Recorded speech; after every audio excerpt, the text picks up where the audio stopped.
Hello everyone and welcome to a new video on the Colombians Football Report. Today we're talking about day 11 of the 2026 FIFA World Cup. And today was an insane day for the tournament. There were some insane games that no one could have seen coming that happened today. We're going to talk about that in just a moment. But before we get into that, 83% of the people who watch my videos are not subscribed to the channel. So make sure that you subscribe to the channel so that I can continue to grow and improve my content as time goes on. Now let's get back to the main point, and that is the four games that took place. And the first game that took place today was Spain versus Saudi Arabia. And Spain had to win this game because their first game was obviously that embarrassing 0-0 draw with Cabo Verde. So they needed to win today. And I mean, they easily did that. This is the Spain that we were waiting to see. 4-0 against a decent Saudi Arabia side. They had 3 goals in the first 25 minutes of the game. This is the response that they needed. And this was a big game because this was Lamine Yamal's first start in the World Cup, and he scored his first goal in the World Cup. Only 18 years old, and he's most likely going to be the next big great of our sport. So this is a milestone moment for him. And Spain in general, they did what they do best, passing the ball around, keeping possession. But of course, under De La Fuente, they still have that possession game, but they're also more intense than the old Spanish teams, and they had that intensity today, which they didn't have in the first game. But today, you could feel the intensity. You could feel that they were looking for the goal from the start, and they got that in just 10 minutes. I mean, they were absolutely dominant. They only allowed Saudi Arabia to have 3 shots, and Saudi Arabia didn't have any good chances. So, in all honesty, I'm not going to really talk about them that much. I'm just going to talk about Spain here. So, like I said, Lamine Yamal gave Spain the lead. And then Mikel Oyarzabal, he scored 2 goals. And he really needed that because the first game was a bad game for him. He didn't touch the ball in the first 30 minutes of that game. But today, complete opposite. He got a brace in just 3 minutes. He scored his first goal at the 21st minute, and then he scored his second goal at the 24th minute. Both of those goals were kind of like rebound goals where he was just in the perfect place at the perfect time. And despite that bad first game, I know for a fact that Oyarzabal for Spain, he's a very good player. And today he proved that. And if he can continue to perform like this, Spain, they could be a team to watch out for. Now, obviously, everyone had them in their top 3 favorites. But after that first game, there was a lot of doubts. But this game definitely calmed down the nerves a little bit. But it will be interesting to see how they can do against a big team. Will they be able to play the same way against a team like England, France, Argentina, maybe even Brazil? So obviously, this win puts Spain top of their group, and Saudi Arabia are now bottom of their group. But both teams are not completely safe yet. Well, Spain, due to their 4 points and their goal difference, they probably will still qualify, even if they finish third somehow. They will most likely still qualify. But for Spain, they want to finish first. Second and third is not good enough for them. So they're going to be aiming for first place. And if they want to do that, they need to lock in the last game. They cannot take that game lightly. And Saudi Arabia, well, obviously this was a bad loss for them. They're now bottom of the group, and their last game is a must-win game against Cabo Verde. If they don't win that game, if they tie that game, I think that for sure they're 100% eliminated. They still have a very small chance of going through, but they need to win that game. And in general, Spain, the whole entire team played very well today. Something interesting was that Rodri played the 90 minutes. And I say that that's interesting because I feel like ever since he got the ACL injury, he's barely been able to play full 90 minutes. So it's a good sign that he's been able to complete a full 90 in this game. Now we're going to talk about Belgium versus Iran. And I did not see this result coming. I know that Belgium are not very good, and I know Iran were very good in the first game, but I didn't expect them to actually go and draw Belgium because I thought Belgium for sure were going to win this game. After that disappointing draw against Egypt on match day 1, they knew that they had to win this game because if they didn't, it would leave them in a relatively bad spot, and it would also just be embarrassing. So I thought they would go all out and they'll probably win this game 2-0, 3-0, 3-1, but instead, no. It was Iran who got the 0-0 draw, and I honestly think they deserve it, especially because their goalkeeper, Bayravan, I don't know if I'm saying his name right. I hope I am, but if I'm not, I apologize. But he had a masterclass today for Iran, and this is the World Cup for the goalkeepers. All of the goalkeepers for these smaller national teams are performing at a high level. Granted, Bayravan, he's not exactly a new guy in the World Cup. I still remember when he saved Ronaldo's penalty in 2018. So he's actually a decent goalkeeper, but still, his great performance today follows the same trend that we've been talking about. This is the World Cup for the goalkeepers. And besides the goalkeeper, I thought Iran's defense was also very good. They stopped many attacks. Kevin De Bruyne didn't have his best game. Lukaku, I'm not even sure if he touched the ball, in all honesty. And an interesting moment that happened in this game was that Iran took the lead. They were winning 1-0. Taremi scored it. It was a fantastic finish. But unfortunately, upon replay, it was an offside. It was a very close offside. Like, you literally couldn't get closer than that. It was probably still the right decision, obviously, because it's, offside is objective, but it was so close. And that would have been a huge moment, especially since the stadium was filled with Iranians. Stadium fit 70,000 people. And I would say out of those 70,000, probably like 50,000 of them were Iranians. So it would have been very cool if Iran won this game. But they didn't. But they still got a draw, which is still a great result. And they still gave Courtois some problems on counterattacks. He actually had a good game himself. It wasn't just Iran's goalkeeper who had a masterclass. It was Courtois on the other side, who was Belgium's best player. He had to make multiple good saves. Granted, unlike the other goalkeepers that had masterclasses in this World Cup, we all know that Courtois is an elite goalkeeper. Obviously, he is someone that everyone knew before the World Cup began, but it still doesn't change the fact that this is the World Cup for the goalkeepers. Like, all of these teams, their goalkeepers have been so good, except for my national team, Colombia, who has probably the worst one. It's just so unfortunate. Another thing is that Ngoy got a red card. It was a very dumb red card. He made a bad pass, and Taremi got in behind as a result of that. And Ngoy had to take them down, and red card, very obvious red card. And after that, I think that killed the game for Belgium because they were playing with 10 men, and even when they tried to attack, they just couldn't do it in the numbers that they would have wanted to because they needed to protect their defense with that extra man down. So this is a good result for Iran. And for Belgium, I mean, it would have been way worse if they lost somehow. But the draw is still not good. You expect more from Belgium. But they could still somehow sneak first place. It's going to be hard. They're going to need some results to go their way, but it can happen. And we'll talk about that later. For now, let's talk about this game. This is one of my favorite games of the tournament. What a game this was. Uruguay versus Cabo Verde. I would have never expected this game to be as exciting as it was, but boy, did it deliver. Uruguay, they needed to win because the first game they drew to Saudi Arabia, which is an embarrassing result for Uruguay. As for Cabo Verde, their spirits were high after getting that 0-0 draw with Spain in the first game. And it was clear that their spirits were high because they scored the first goal of the game. Pina, he makes history. He scored Cabo Verde's first ever World Cup goal, and it was a brilliant goal. It was a free kick. And usually in these type of situations where it's a free kick from like 35 yards out, you cross the ball in, but he didn't do that. Instead, he knuckleballed it. It went right into the net. Muslera could have done a lot better. He had a terrible game. Like, his mistake for the first goal was not even close to being as bad as the second one. We'll get to that in a little bit. But Pina, despite Muslera being kind of weak with his positioning, he still scored an amazing goal, and the fans went absolutely wild. It was a very great moment to watch. History for Cabo Verde because that was their first ever World Cup goal. Bozinha's mom was in the stands. They got a visa for her, and she was very happy, of course. And then after Cabo Verde took the lead, obviously Uruguay were the much better team. They started dominating possession. They started to have more chances. They were kind of pressuring Cabo Verde, especially near the end of that first half. And that is exactly how they scored twice. Because due to their pressures, they went and scored in the 44th minute thanks to Maxi Araujo, who's been Uruguay's best player in this World Cup by far. It is not even close. No one has been near his level, not even Valverde in all honesty. And then just a few minutes later, Canubio, he scored, and it was assisted by Araujo.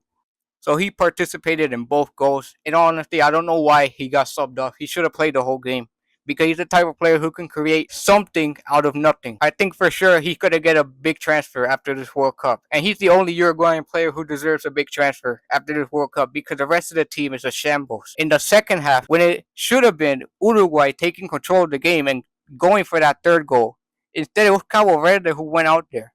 And they look more closer to equalizing the game than Uruguay getting the third goal to seal the win. They had a few chances here and there, and then eventually, in the 61st minute, a bad back pass from Oliveira was put into the path of the super sub, Varela. Now, while it was a bad pass, he was still kind of far away from the goal, Varela that is, and it still could have been dealt with, especially since there was another center back waiting there. But instead, what Mulera did was that he ran out of his goal to try to get the ball. And he was never getting to that ball because he's 40 years old. Goalkeepers are usually never quick, but especially goalkeepers that are 40 years old. So he found himself in no man's land. And Varela, he just dribbled past him and he just scored it into an empty net. It was such an easy goal. One of the most ridiculous goals of the World Cup so far, for sure, because it's just such a juvenile mistake. Like, yes, Oliveira, he made a bad back pass, but it still could have easily been dealt with. Cáceres was there to cover. And if Muslera stayed on his line, then I honestly think that wouldn't have ended in a goal for Cabo Verde. But instead, Muslera starts running out of his net like a headless chicken. And that is exactly how Cabo Verde scored their second goal. They equalized it, and the celebration was so good. Maybe the best celebration of the World Cup so far. So it was 2-2, and now Uruguay, they were in the same situation that they were in the first half. They needed to put pressure. But this time, they couldn't do it because obviously they were tired and also they're just simply not good enough. And Cabo Verde, they played much better in the second half, especially defensively. If anything, I would say Cabo Verde was closer to scoring the third goal than Uruguay to the third. Like, yes, it is true, they hit the post, but then after that, the play was ruled out offside, so it wouldn't have even counted anyways. And they had some chances where they made a pass into the middle, and they just needed someone to tap it in, but there was no one there. But Cabo Verde on those counterattacks, they look good. They look like they could form things. Mendes, he was fantastic today, the captain. I think I can recall Muslera needing to make one or two saves at the end. And there was even a late appeal for a penalty on Nuno da Costa. Now, for me, it wasn't a penalty because the tackle, it was won cleanly, in my opinion. The Uruguayan defender, he got the ball first. But it is true that it was a strong tackle. But I think a strong tackle is still fine as long as you get the ball first and you're not seriously hurting your opponent. And that's exactly what happened. But it's unfortunate for Cabo Verde because if it wasn't for that perfect tackle at the end, they could have won that game 3-2. Something else I didn't like is that Cabo Verde, in the last play of the game, they got a free kick. And the referee, instead of letting the game go on until after they kicked their free kick, he just blew the whistle for full time. So that was a missed opportunity. But this is a fantastic result for Cabo Verde. They have 2 points in 2 games. Who would have thought? From the third smallest country in the World Cup, population-wise, in history. And I would say they have a higher chance of going through than them getting eliminated. Because their last game is against Saudi Arabia. And I don't think Saudi Arabia are that bad of a team. But Cabo Verde, they've shown that they're definitely better than Saudi Arabia so far in this World Cup. If they can tie against Spain and tie against Uruguay, and in that Uruguay game, they went face to face in the attack with that team, then they could certainly beat Saudi Arabia. But now this is the table, and we're going to have a very entertaining final day in Group H. Everyone said that it would be an easy group for Spain and Uruguay, and that it would be kind of boring as a result. But instead, this is going to the final day, and Spain are not even guaranteed to finish in the top 2 because there is a world where if Uruguay beats Spain and Cabo Verde beats Saudi Arabia, Spain would finish in 3rd place. That is possible. That could happen. Granted, it's very unlikely because this Uruguay team is terrible. They're probably going to get grouped, especially if they lose against Spain. They're definitely getting grouped, but it's still possible. That the possibility of that happening is there. Granted, because of Spain having 4 points and a pretty good goal difference, they're still going to qualify for sure because even if they finish 3rd, they will be one of the best 3rd place teams for sure. Meanwhile, Saudi Arabia, they cannot finish 1st because they have a worse head-to-head record than Spain, but they could still sneak into 2nd. They would need to beat Cabo Verde, and they would need Spain to beat Uruguay, which honestly is not completely out of the picture either. Saudi Arabia could definitely do that, but I still think Cabo Verde are favorites for that game. And Uruguay, like I said, if they lose, they're eliminated. And that would be such an embarrassment. A 2-time World Cup champion. Some say 4, some say 2. I'm not getting into that debate right now. If they get grouped in 2 World Cups in a row, that would be one of the biggest embarrassments in the history of Uruguayan football. Especially since this group has Cabo Verde in it, and they would lose out on them. That would be insane. Now, if Uruguay tie against Spain, well, that will certainly almost guarantee Spain their 1st place spot. And would that give Uruguay qualification to the next round? Is honestly really hard to tell. Maybe it could, maybe it won't. They would have 3 points and a goal difference of 0. So we will have to wait and see. But it's very risky. I would say Uruguay, the best thing they need to do is win that game. And the only way they could do that is they sit back and go on the counterattacks.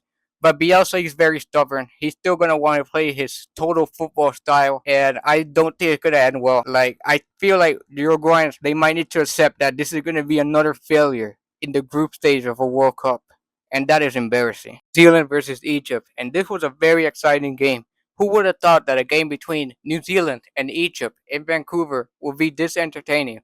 But it was truly an entertaining game to watch. New Zealand in that first half were definitely the better team. Egypt were just not able to form the attacks on the counter that they were able to do against Belgium in the first game.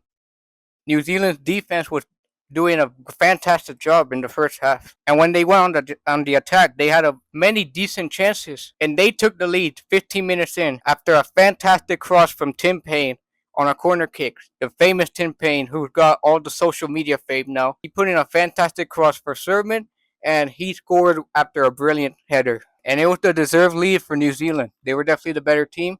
That didn't mean that Egypt were completely out of the game. They definitely had their counterattacks, but they just couldn't finish them like they did in the first game. They didn't really give New Zealand that many problems. And New Zealand, when they did attack, they didn't exactly have the most amazing of chances, but they were still definitely the better team. It was very obvious in that first half that they were the better team. But then in the second half, the game completely changed. Hassan, he must have said something inspirational in that halftime team talk to get Egypt playing the way they did in that second half, because they looked like a completely different team. They went out there and they put so much pressure. They looked like the Egypt from the first game. From the start, they looked like a team that were going to eventually equalize, and that's exactly what happened. After a beautiful cross from Hani, found Zico, and he headed the ball in. Fantastic goal. And Zico, I didn't know about this player at all before the World Cup, but now I'm impressed because this game he was fantastic, and in the game before that, in against Belgium, he came off the bench and he honestly didn't perform bad. So he's a decent player. He plays for Pyramids in the Egyptian league, the team that won the African Champions League last year. Not this year, but last year. And Egypt, they kept attacking, and only 9 minutes after they got their equalizer, they got the goal that would give them the lead for the first time in this game. And it was Mo Salah with some beautiful play with Zico down the left hand side. Then Salah found himself in space and he cut inside and he shot with his left foot. The classic Mo Salah finish.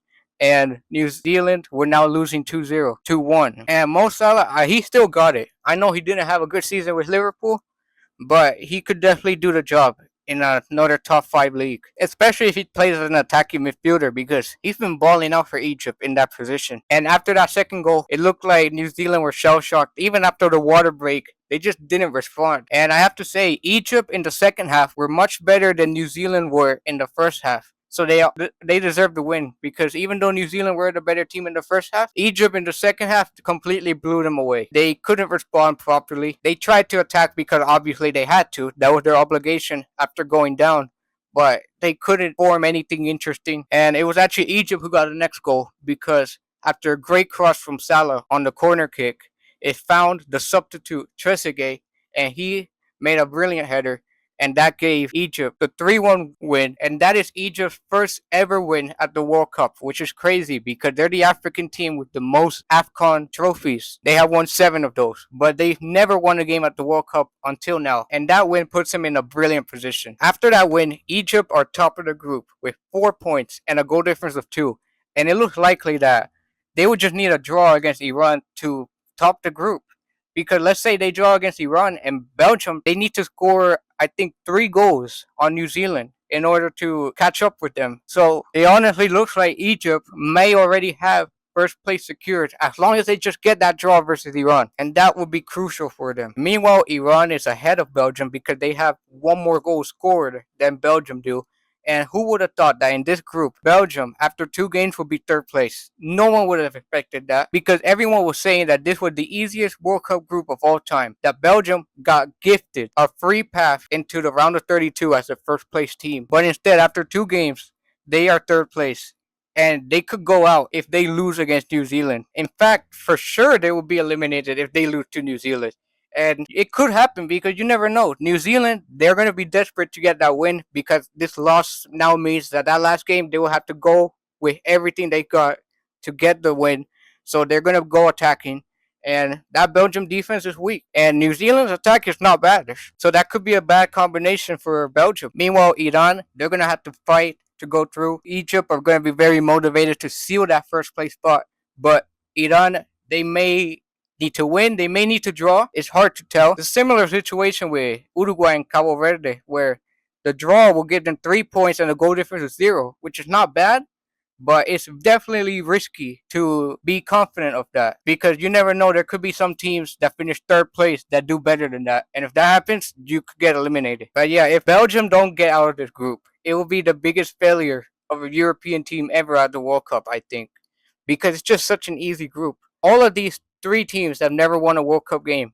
Besides Egypt, who literally just did it. But before today, they never won a game in the World Cup. And that's the same with New Zealand and Iran. And yet they're third place after 2 games. That is ridiculous. That is embarrassing. I know this is not Belgium's golden generation, but they still have a good team. Their team on paper is good enough to reach a quarterfinal if they got a good run. But instead, they're struggling in this group. It's just pathetic from them. But you have to give credit to Egypt, to Iran, and even to New Zealand in that first game. They have been very competitive, and this is why we love the World Cup. So that's going to do it for today's video. Please make sure you like the video. Please make sure that you subscribe to the channel like I said earlier. I have nothing more to say. Have a good night, everyone.